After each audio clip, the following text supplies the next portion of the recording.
ನಮಸ್ಕಾರ ಎಲ್ರಿಗೂ ನಮ್ಮ ಸವಿಸಿರಿ ಅಡುಗೆ ಯೂಟ್ಯೂಬ್ ಚಾನಲ್ಗೆ ಸ್ವಾಗತ. ಇವತ್ತಿನ ವಿಡಿಯೋದಲ್ಲಿ ನಾವು ಪಡವಲಕಾಯಿಂದ ಬಜ್ಜಿ ಹೇಗೆ ಮಾಡೋದು ಅಂತ ನೋಡೋಣ. ಈ ಚಳಿ ವೆದರ್ಗೆ ಈ ಬಜ್ಜಿ ಅಂತೂ ಸೂಪರ್ ಕಾಂಬಿನೇಷನ್ ಅಂತಲೇ ಹೇಳ್ಬೋದು. ಸೊ ಇನ್ಯಾಕೆ ತಡ, ಈ ಬಜ್ಜಿನ ಹೇಗೆ ಮಾಡೋದು ಅಂತ ನೋಡೋಣ. ಅದಕ್ಕೂ ಮುಂಚೆ ನೀವೇನಾದರೂ ನಮ್ಮ ಚಾನಲ್ನ ಫಸ್ಟ್ ಟೈಮ್ ವಿಸಿಟ್ ಮಾಡ್ತಾಯಿದ್ರೆ ತಪ್ಪದೆ ಸಬ್ಸ್ಕ್ರೈಬ್ ಮಾಡಿ ಮತ್ತು ಬೆಲ್ ಐಕಾನ್ನ ಕ್ಲಿಕ್ ಮಾಡೋದನ್ನ ಮರಿಬೇಡಿ.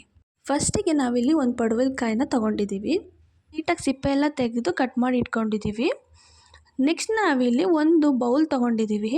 ಆ ಬೌಲ್ಗೆ ಒಂದು ಅರ್ಧ ಬಟ್ಲಷ್ಟು ಕಡಲೆ ಹಿಟ್ಟು ಹಾಕ್ಕೊಳ್ತಿದ್ದೀವಿ. ಅರ್ಧ ಬೌಲ್ ಕಡಲೆ ಹಿಟ್ಟು ತೊಗೊಂಡಾದ್ಮೇಲೆ ಇದಕ್ಕೆ ಒಂದು ಚಿಟಿಕೆ ಅಷ್ಟು ಅಡುಗೆ ಸೋಡಾ ಹಾಕ್ಕೊಳ್ತಿದ್ದೀವಿ. ನೆಕ್ಸ್ಟ್ ಇದಕ್ಕೆ ಉಪ್ಪು ಹಾಕ್ಕೊಳ್ತಿದ್ದೀವಿ. ರುಚಿಗೆ ಎಷ್ಟು ಬೇಕೋ ಅಷ್ಟು ನೋಡಿ ಹಾಕ್ಕೊಳ್ಳಿ. ನೆಕ್ಸ್ಟ್ ಇದಕ್ಕೆ ಒಂದು ಅರ್ಧ ಟೇಬಲ್ ಸ್ಪೂನಷ್ಟು ಅಜ್ವಾನ ಕಾಳು ಹಾಕ್ಕೊಂಡಿದ್ದೀವಿ. ಅದಾದಮೇಲೆ ಇದಕ್ಕೆ ಒಂದು ಅರ್ಧ ಟೇಬಲ್ ಸ್ಪೂನಷ್ಟು ಖಾರದ ಪುಡಿ ಹಾಕ್ಕೊಳ್ತಿದ್ದೀವಿ.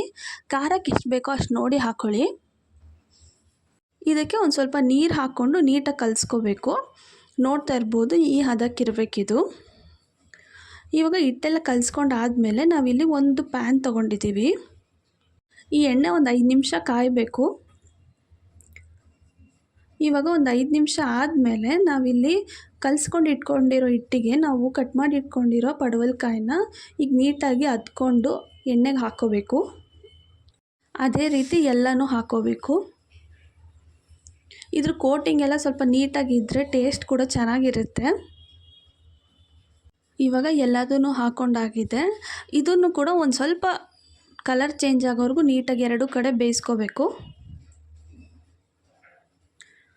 ಇವಾಗ ಇದೆಲ್ಲ ನೀಟಾಗಿ ಎರಡೂ ಕಡೆ ಬೇಯಬೇಕು. ಇದೆಲ್ಲ ಎರಡು ಸೈಡು ಬೆಂದಿದೆ. ಇವಾಗ ಇದನ್ನ ಒಂದು ಪ್ಲೇಟಿಗೆ ತಗೋತಿದ್ದೀವಿ. ನೋಡ್ತಾ ಇರ್ಬೋದು ನೀವು ಕೂಡ ಎಷ್ಟು ಚೆನ್ನಾಗಿ ಬಂದಿದೆ ಅಂತ. ನೀವು ಕೂಡ ಇದನ್ನ ಡೆಫಿನೆಟಾಗಿ ಟ್ರೈ ಮಾಡಿ. ಈ ಚಳಿ ವೆದರ್ಗಂತೂ ಸೂಪರಾಗಿರುತ್ತೆ.